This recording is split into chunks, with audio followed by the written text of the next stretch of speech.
Hi, my name is Pedro. I am going to present our work entitled Photoplethysmogram Signal Quality Assessment via 2D Projections and Vision Transformers. Electrocardiography is a graphical representation of the electrical activity of the heart over a period of time which is recorded by the electrodes connected to the body. It's an electrical signal. Photoplethysmogram is an optically obtained signal that can be used to detect blood volume changes in the microvascular bed of tissue. The PAG sensor illuminates the skin and measures the changes in light absorption. It's an optical signal. Although EC and PAG capture different physiological phenomena, they are both related through the cardiovascular system. The mechanical contractions of the heart during each cardiac cycle cause changes in blood volume, leading to variations in the amount of light absorbed or reflected by the blood vessels. These variations in light intensity are detected optically by the PAG sensor and translated into a waveform. EC, on the other hand, measures the electrical activity of the heart.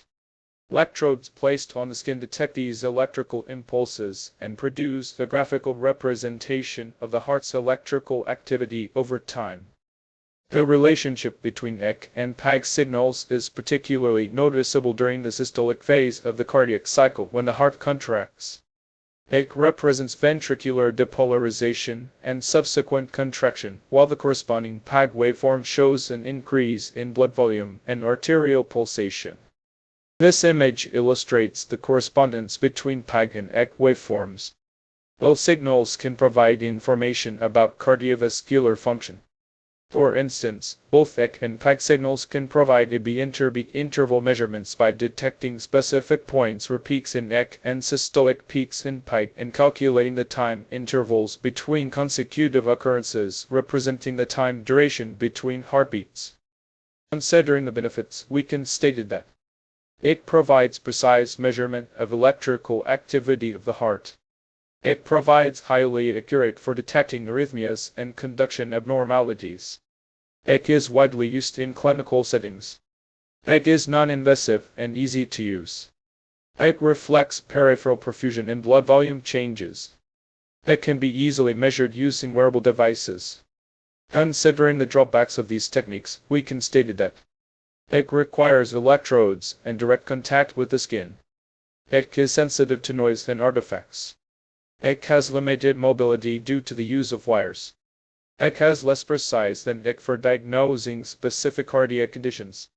EC is susceptible to motion artifacts and ambient light interference.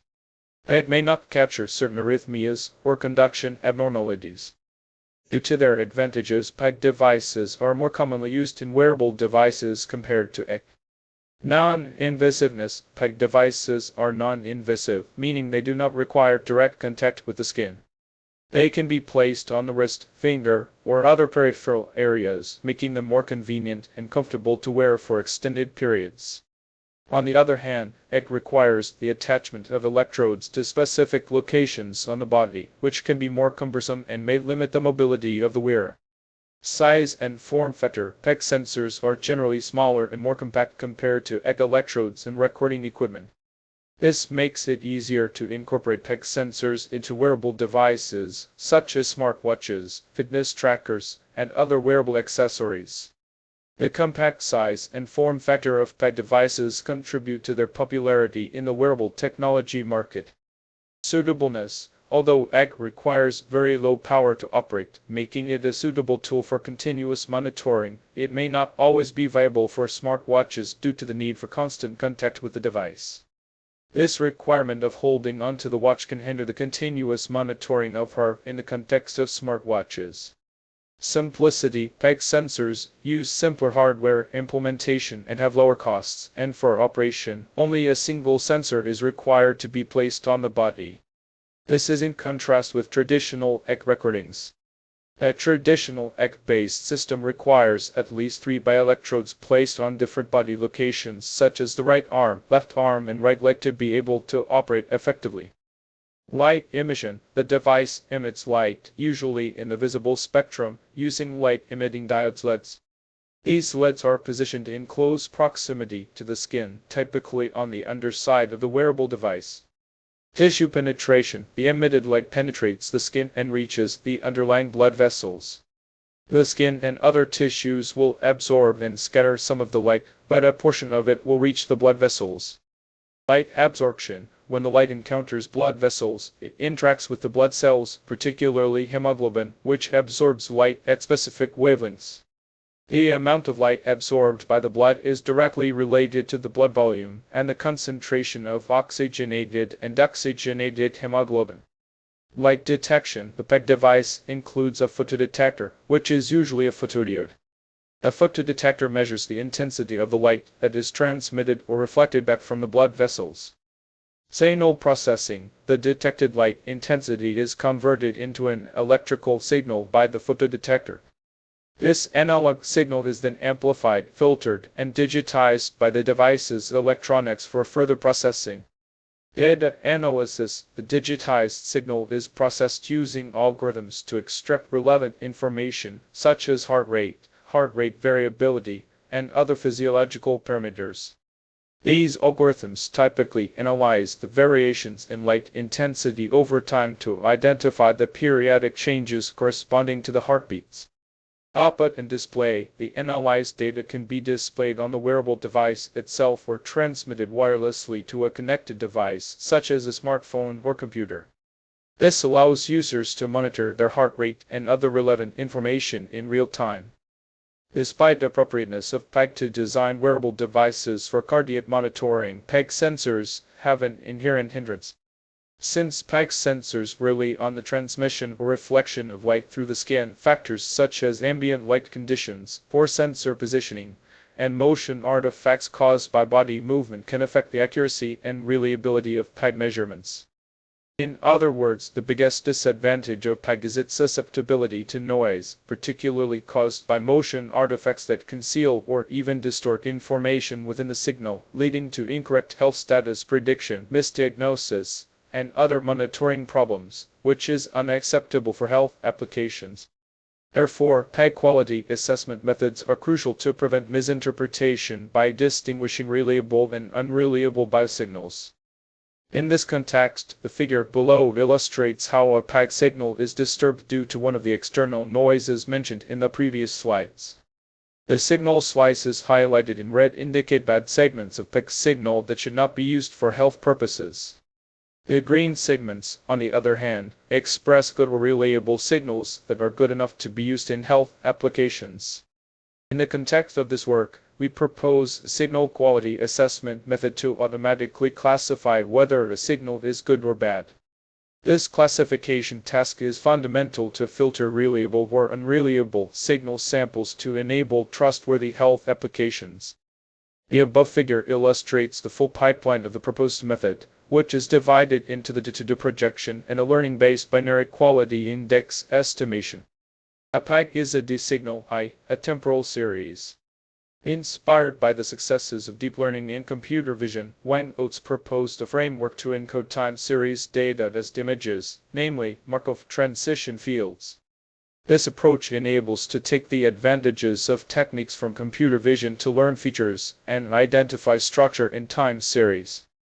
We choose this D-to-D approach based on previous results that demonstrated that it yields competitive results when compared to state-of-the-art methods when searching a relatively small parameter space. To implement the D-to-D projections, we investigated two techniques, Markov transition fields and recurrence plots. Recurrence plots represents time series in a recurrent state in a phase space. Recurrence plots allows the representation of the phase space trajectory in D, based on its recurrence, whose the recurrence between instants and is encoded into a D matrix with elements assuming or values. The main idea of MEF is to produce a Markov matrix of the quantile bins after encoding the transition probability in a quasi-Gramian matrix. The above image shows how these signals are transformed into recurrence plots. Induced by characteristic waveforms and the corresponding behaviors of the phase space trajectory, are characterized by typical small-scale structures, diagonal lines, vertical lines, horizontal lines, single dots, and extended clusters. The first column shows examples of the waveforms of good and bad signals. The other columns depict how different trajectories dimensions affect the appearance of the produced rep. From these figures, it is possible to observe that uncorrelated stochastic data. Noisy signals produce chaotic data, while harmonic oscillations present regular texture patterns. Observe this image. The first column of this figure illustrates the waveforms of a good and a bad signal. The second column of this figure depicts the corresponding two-dimensional projections of the recurrence plots and Markov transition fields for each of them. From these images, we can observe a noticeable visual regularity in the projected version of good signals. On the other hand, for bad signals, the projections present more irregularity in chaotic visual patterns. The regularity characteristics becomes more apparent when we compare the similarity between various patches, as illustrated in patchified images. So the distinction between the quality of the PEG signals labeled as good or bad can be achieved by either comparing their representation and by intercorrelating their patches. Moreover, the motivation for patchification is also an essential part of Vision Transformer algorithm, the technique used to map the patches into a binary quality score. Images in Vision Transformers are represented as sequences, enabling the independent learning of visual structures. The images are treated as a series of patches, with each patch flattened into a single vector by concatenating the channels of all pixels and linearly projecting it to the desired embedding dimension. Vision Transformers represent an input image as a series of patches, like the series of word embeddings used when using transformers to text, and directly predicts class labels for the image. We used a dataset collected for this study that includes volunteer subjects. These subjects include volunteers with permanent atrial fibrillation, volunteers with normal sinus rhythm, and volunteers with other non-specified arrhythmias. This dataset was originally developed for interbeat interval detection purposes, and because of this purpose, the quality of the PEG signals in this dataset are manually labeled by experts according to their waveforms. More details about this dataset are disclosed in the paper Signal Quality Assessment of Photoplethysmogram Signals Using Hybrid Rule and Learning-Based Models. The following table reports the results obtained using our approach and other state-of-the-art methods. All results in this table were obtained using the dataset with the same train test split and other experimental conditions. Subjects on training subset are not used in test dataset.